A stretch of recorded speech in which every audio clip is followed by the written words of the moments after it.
So I want to talk a little bit more this morning about love. Mac and I, 2 months yesterday. So definitely a year full of love for us. But I've been thinking about it a lot more too in terms of divine love and whether love of God, if and how loving God is a present part of my life and our lives, and how or not that is a two-way street. So I want to dive into that a little bit this morning. Despite our Kabbalat Shabbat service getting rained out last night, the sky did clear sometime before bed.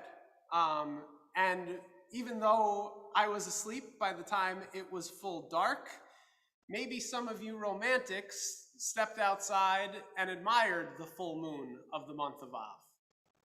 The full moon of Av, which falls on the 15th day of the month, or in Hebrew, Tu B'Av, holds special significance in the Hebrew calendar.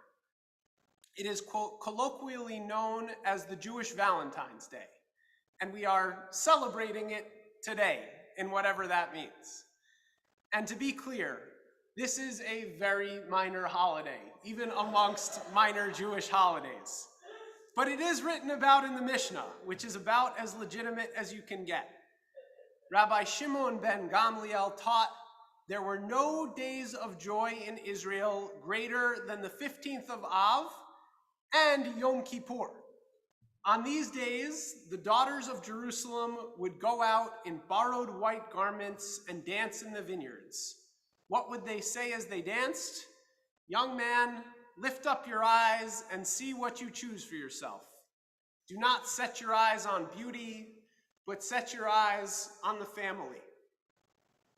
I don't know if either of those last phrases would make a good Hallmark card, but clearly, to ancient Jews, this was an important day. And it gives us some perspective on what we might call love may have looked like 2,000 years ago in the time of the temples, which is very markedly different from the love mentioned in this morning's Parsha. We read, and I've already talked at some length, about the words the words that come immediately after the Shema from this morning's Torah reading. V'ahavta et Adonai Elohecha b'chol levavcha v'chol nafshecha v'chol meodecha. And you will love Adonai your God with all your heart and all your soul and all your might.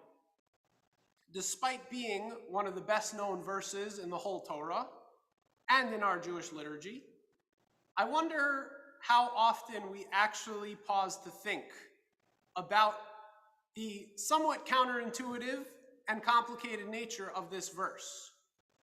The verse preceding it, the Shema itself, that as a commandment makes sense.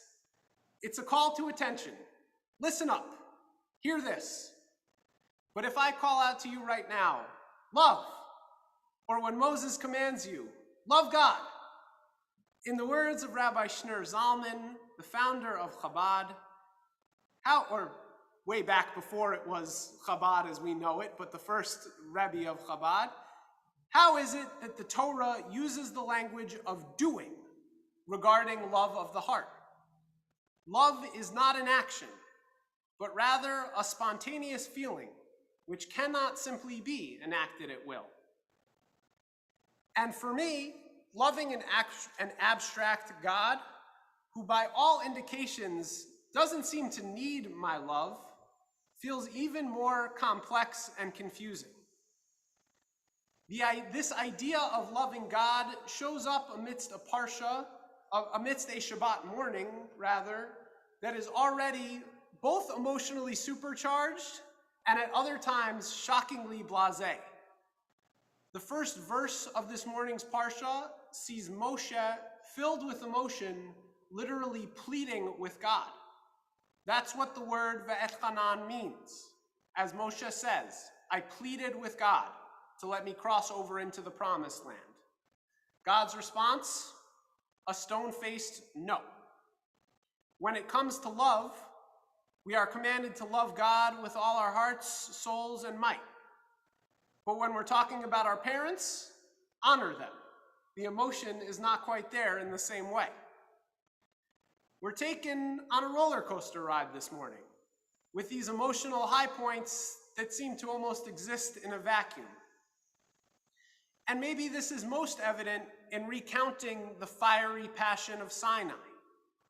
Moses is rehashing what it was like for the previous generation to see sound, to be completely awestruck by God's presence on the mountain. I suspect, however, as he's speaking to the generation who is the children of those who were actually there, that hearing him retell the story may have left some of this new generation wanting.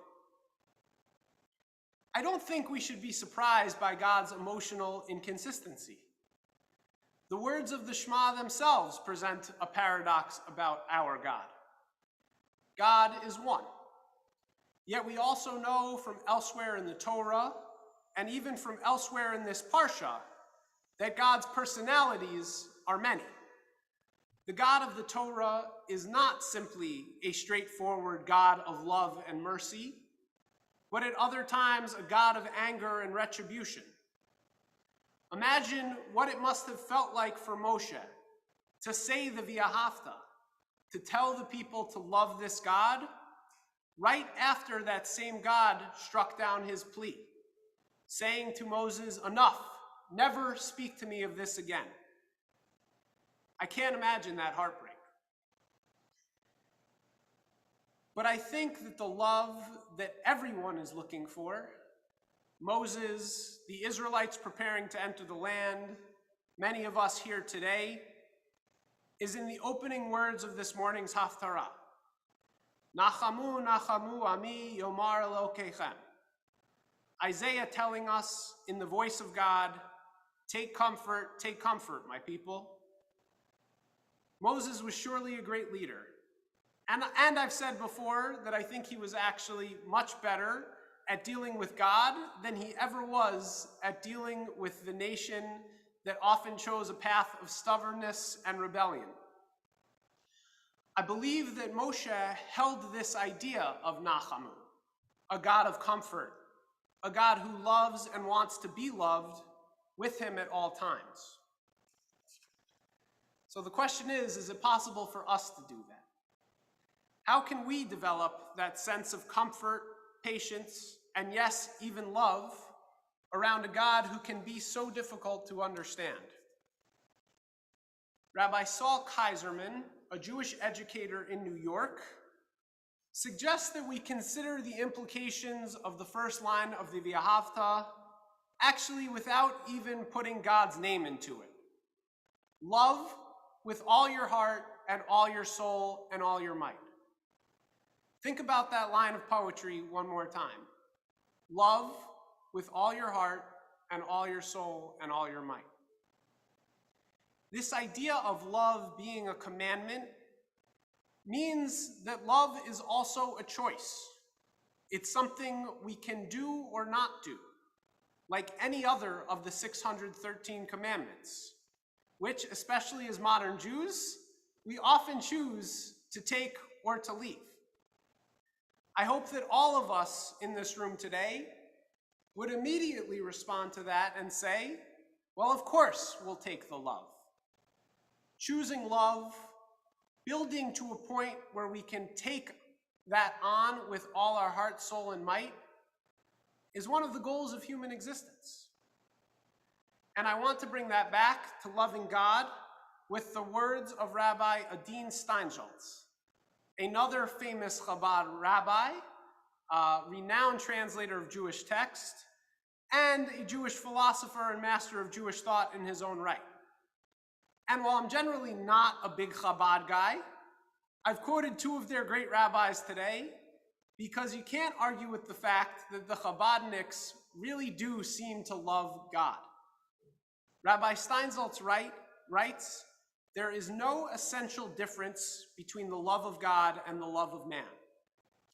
But since the love of God is not described in numberless publications sold at corner kiosks, with illustrations and cartoons, the matter seems to be much more difficult.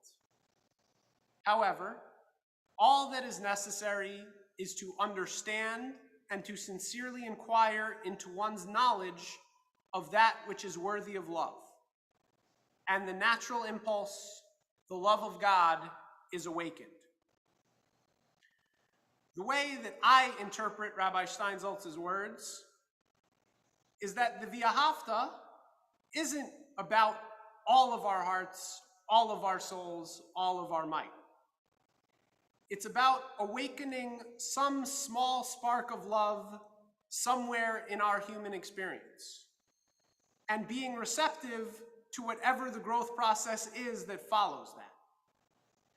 We each create a tiny crack in which we open ourselves to the experiences of humanity, of this beautiful world we live in, and the possibility of God's presence in our midst.